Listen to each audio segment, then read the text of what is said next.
Hello everyone, this is Tom Fox and I'm the Compliance Evangelist. I'd like to welcome you to my January 2018 podcast series of 31 Days to a More Effective Compliance Program. But first, a word about this month's sponsor, Conversant. Conversant brings a different kind of ethics and compliance solution to your organization. These days, business success demands something different, a corporate culture centered on integrity and ethical behavior. Conversant provides your teams with a centralized platform and automated processes that connect your business goals with your ethics and values. The result, a highly strategic program that drives ethics and values to the center of your business.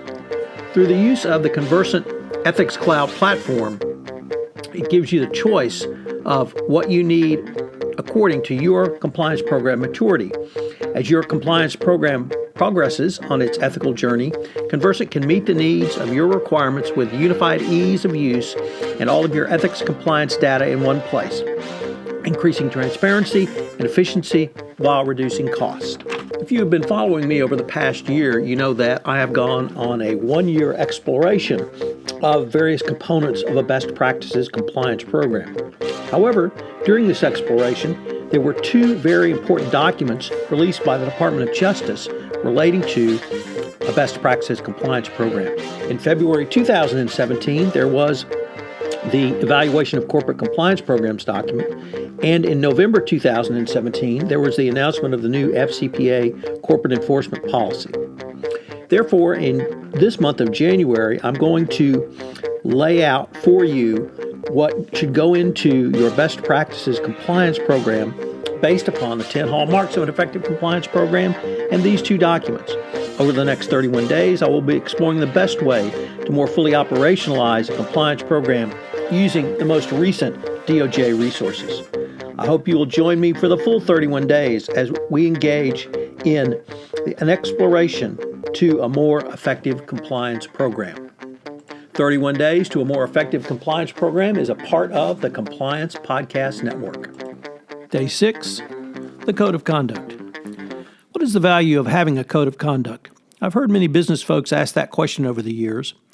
In the early days, a code of conduct tended to be a lawyer-written, lawyer-driven document to wave in a regulator's face during enforcement action and using it to claim we are an ethical company.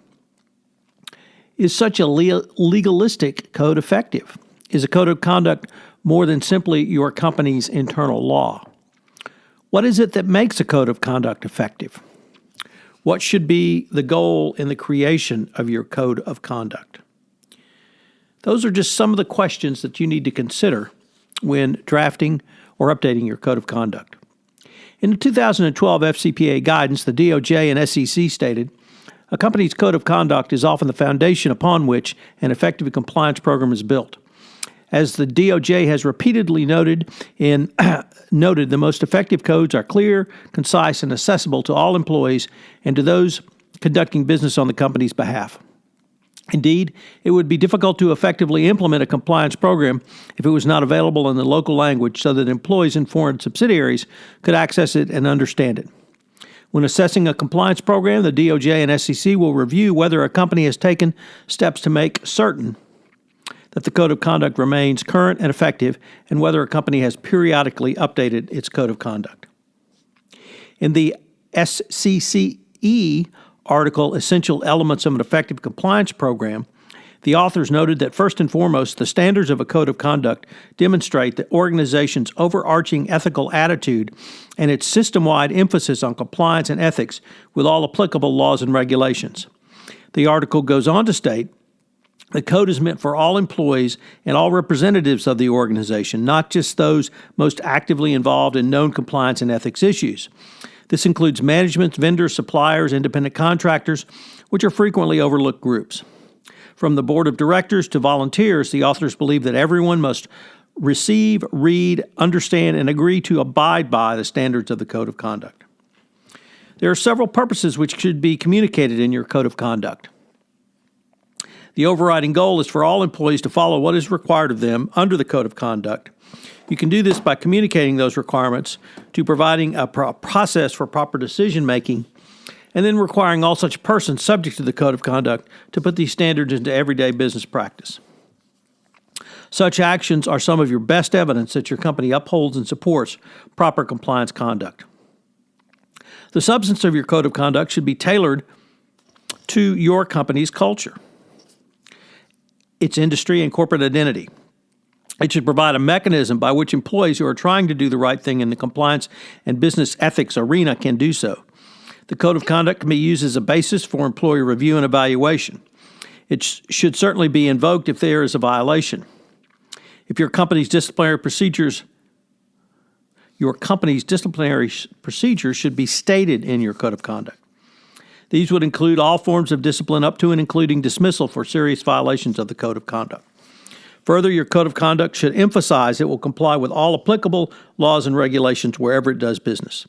The code needs to be written in plain English and translated into other languages as necessary so that all applicable persons can understand it. I often say the three most important things about your compliance program are to document, document, document. The same is true of communicating your company's code of conduct. You need to do more than simply put it on the website and tell people it's there, available, and that they should read it. You need to document that all employees and anyone else that your code of conduct applies to has read it and understand it. The DOJ expects that the company begins its compliance program with a very public and very robust code of conduct. If your company does not have one, you need to implement one forthwith. If your company has not reviewed or assessed your code of conduct for 5 years, I would suggest you do so in short order, as much has changed in the compliance world since 2013. How important is a code of conduct? Well, consider the 2016 SEC enforcement action involving United Airlines, which turned on the violation of the company's code of conduct. I should also note that this was an FCPA case under the Books and Records section of the FCPA. It was not an international bribery case, but a domestic case. The breach of the code of conduct was determined to be an FCPA internal controls violation. It involved a clear quid pro quo benefit paid out by United Airlines to David Sampson, the former chairman of the board of directors of the Port Authority of New York and New Jersey, the public government entity which has authority for, among other things, United Airlines operations at the company's huge East Coast hub in New Jersey. The actions of United's former CEO, Jeff Smisek, in personally approving the benefits granted to Sampson violated the company's internal controls around gifts to government officials by failing to not only follow the United Code of Conduct, but by violating that same Code of Conduct. The $2.4 million penalty levied on United Airlines was in addition to a non-prosecution agreement settlement with the Department of Justice, which resulted in a penalty of $2.25 million. The scandal also cost the resignation of Smisek and two high-level executives from United. So what are today's three key takeaways? Well, first of all, every formulation of a best practices compliance program starts with a written code of conduct. This is true certainly under the FCPA, the OECD 13 Good Practices, the 6 Principles of Adequate Procedures under the UK Bribery Act, the Brazilian Clean Companies Act, or any other anti-corruption, anti-bribery legislation you can name. 2, the substance of your code of conduct should be tailored to your company's culture and to its industry and corporate identity. And 3, focusing on my continued mantra of compliance, which is to document, document, document. Document, document, document your training and communication efforts for your code of conduct. This is Tom Fox. I hope you have enjoyed Day 6 in 31 Days to a More Effective Compliance Program, and I hope you'll join me tomorrow for Day 7 when we take up compliance policies and procedures. This is Tom Fox again. Thank you for listening to this episode of 31 Days to a More Effective Compliance Program, sponsored by Conversant. I hope you will join me tomorrow and indeed for the entire 31 days in January, while I will be exploring the best way to more fully operationalize your compliance program using the most recent resources the Department of Justice has communicated to us, the evaluation of corporate compliance programs, and the new FCPA corporate enforcement policy. This is Tom Fox. Thank you again for listening. 31 Days to a More Effective Compliance program is a part of the Compliance Podcast Network.